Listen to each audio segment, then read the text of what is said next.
Karena itu masuk akal menurut saya. PDIP akan diajak bergabung itu masuk akal. Kali ini ada geopolitik, ada geoekonomi dan geostrategi yang berubah. Artinya peran ini tidak dimiliki, mohon maaf, oleh Jokowi.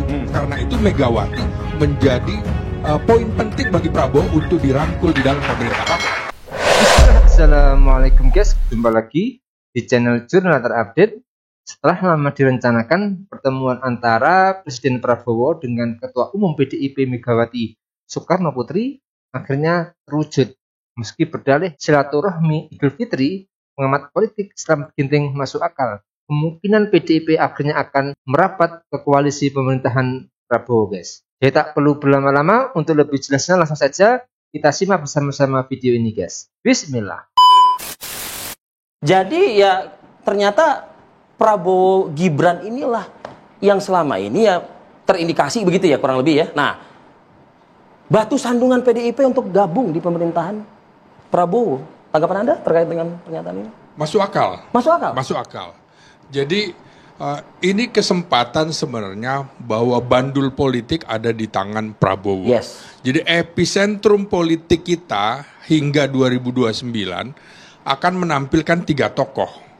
Prabowo, Megawati, dan Jokowi. Nah, 3 tokoh ya? 3 tokoh. Jadi apabila hubungan Megawati dengan Jokowi tidak bagus, ini penerima manfaat paling besar adalah Prabowo.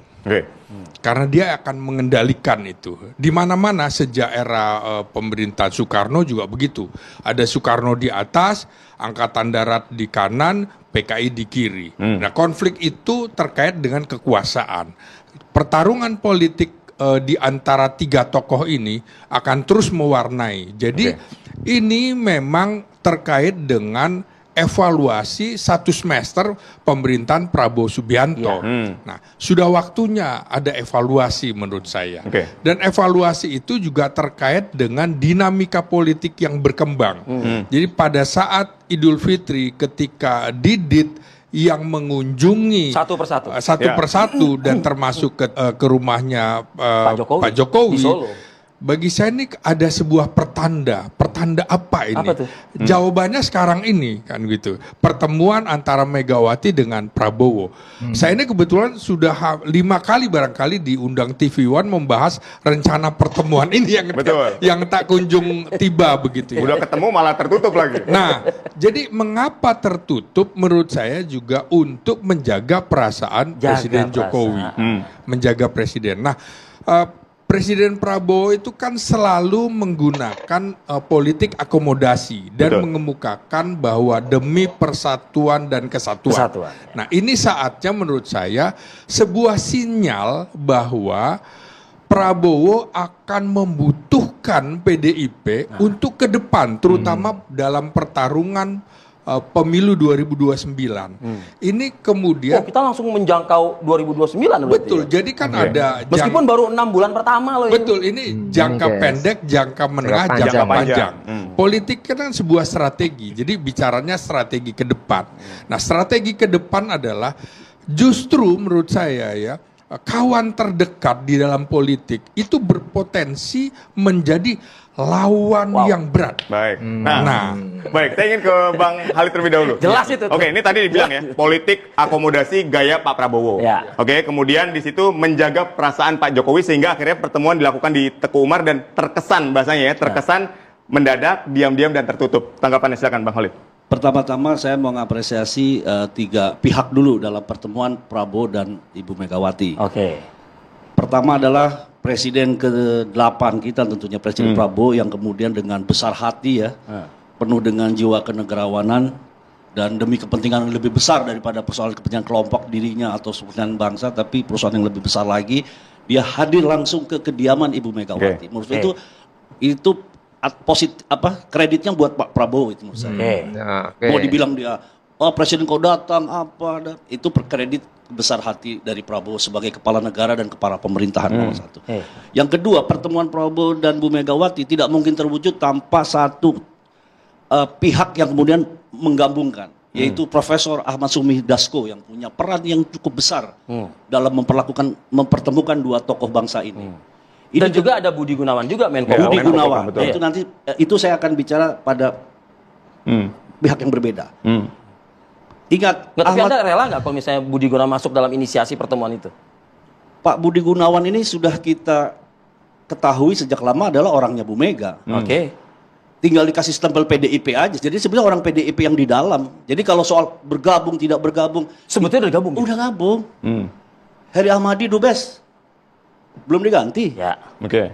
Junifer Girsang Berangkat jadi dubes. Oke.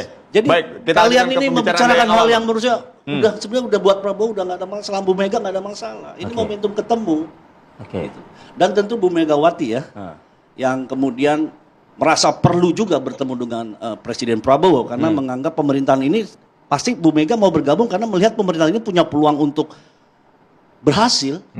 Ya. Kalau pemerintahan ini dianggap jelek pasti Bu Mega Tapi kan tetap akan oposisi. Tapi ada sosok saya bilang. Gibran di dalam itu. Ada sosok orang-orang Pak Jokowi juga di dalam kabinet juga. Pak Jokowi ini sama Bu Mega sama Pak SB sama mantan presiden.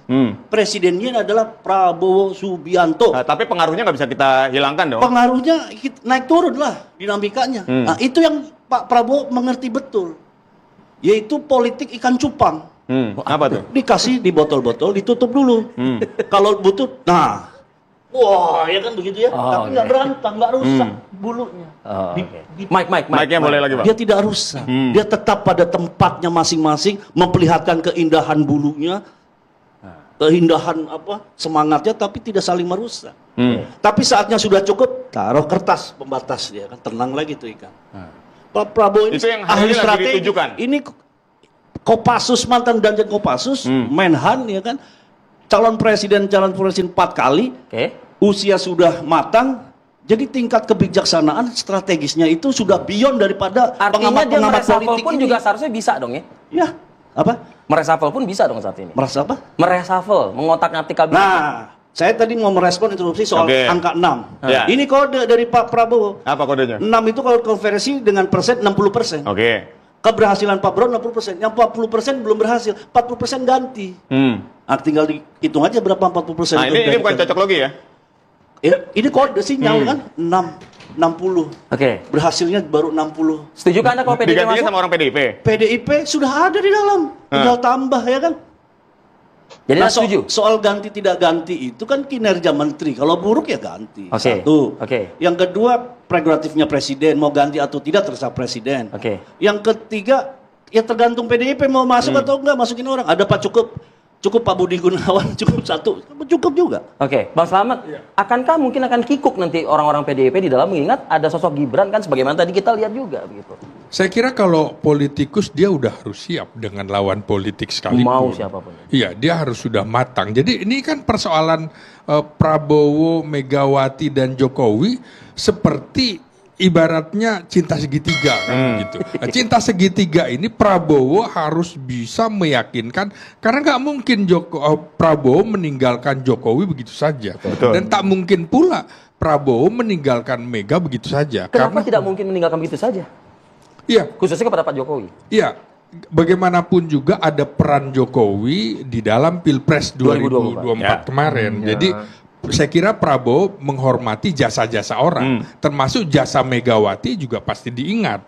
Karena itu masuk akal menurut saya PDIP akan diajak bergabung itu masuk akal. Tapi kan kita semua tahu hubungan antara Megawati dengan Jokowinya. Betul kalau kita ngomongin tadi yang Bang Ginting katakan bahwa Prabowo dengan Jokowi ya bagaikan guru politiknya, kemudian juga punya hubungan baik dengan Ibu Megawati. Tapi antara dua ini kan kalau kita ngomongin cinta segitiga kan nggak bisa yang dua lagi. Ini kan seperti cinta Backstreet itu kan, gitu kan kira-kira begitu ya. Nah, Sembunyi-sembunyi di baliknya ya. Saya bukan ahli percintaan tapi ilmuwan politik. Kira-kira begini.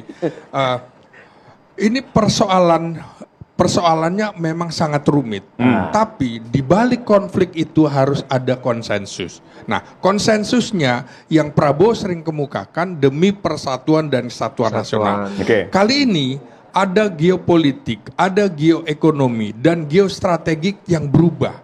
Nah, siapa yang bisa diandalkan untuk membantu Prabowo? Antara lain Megawati. Kemarin perjalanannya menjumpai Sri Paus misalnya di Vatikan, kemudian ke Jazirah Arab. Dia punya hubungan dekat dengan Cina, dengan Korea Utara dan lain-lain, dan termasuk dengan Amerika. Artinya peran ini tidak dimiliki, mohon maaf, oleh Jokowi. Karena itu Megawati menjadi poin penting bagi Prabowo untuk dirangkul di dalam pemerintahan.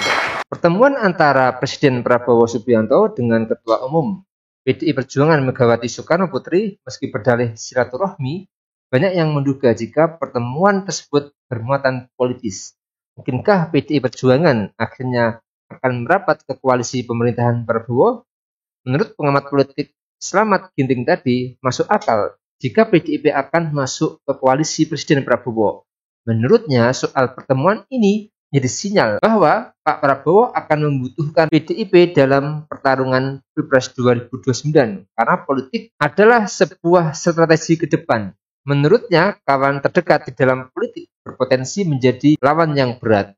Namun, menurut Ginting, Pak Prabowo juga tidak mungkin akan meninggalkan Pak Jokowi begitu saja.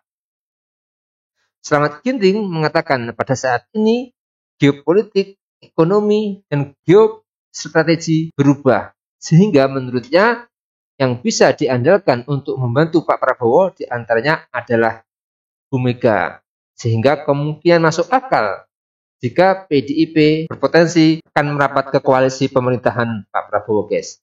Jadi mungkin itu yang bisa saya jelaskan untuk video kali ini. Bagaimana menurut kalian soal video ini? Tulis komentarnya di bawah ini ya guys. Saya pamit dulu. Wassalamualaikum warahmatullahi wabarakatuh.